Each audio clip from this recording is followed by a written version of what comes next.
The Rat Princess.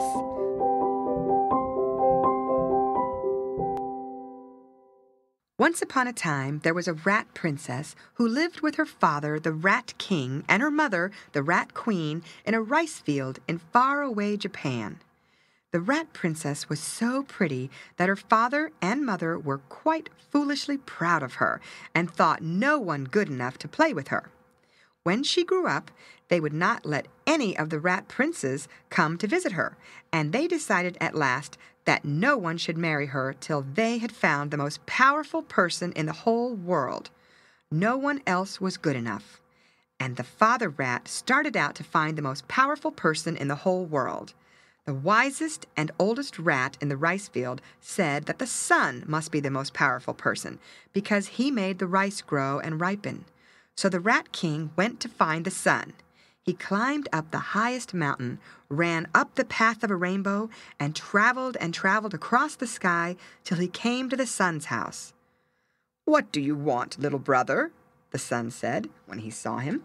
"I come," said the Rat King very importantly, "to offer you the hand of my daughter, the princess, because you are the most powerful person in the world. No one else is good enough." "Ha, ha!" laughed the jolly round sun and winked with his eye. "You are very kind, little brother, but if that is the case, the princess is not for me. The cloud is more powerful than I am. When he passes over me, I cannot shine." "Oh, indeed," said the Rat King. "Then you are not my man at all." And he left the sun without more words. The sun laughed and winked to himself. And the Rat King traveled across the sky till he came to the cloud's house. "What do you want, little brother?" sighed the cloud when he saw him. "I come to offer you the hand of my daughter, the princess," said the Rat King, "because you are the most powerful person in the world.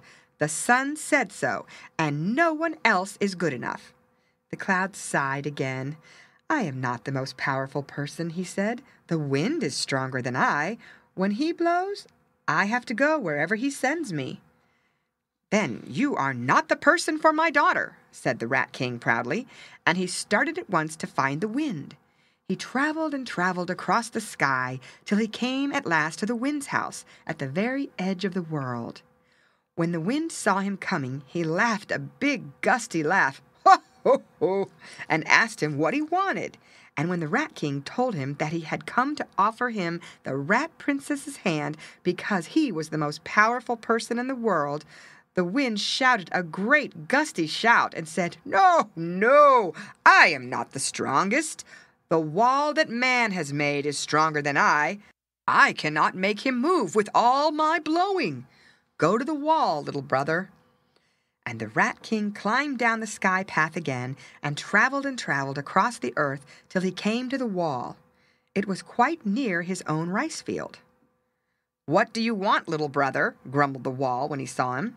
"I come to offer you the hand of the princess, my daughter, because you are the most powerful person in the world, and no one else is good enough."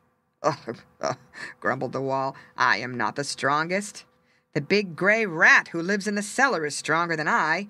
When he gnaws and gnaws at me, I crumble and crumble, and at last I fall. Go to the rat, little brother." And so, after going all over the world to find the strongest person, the Rat King had to marry his daughter to a rat after all. But the princess was very glad of it, for she wanted to marry the gray rat all the time. The end.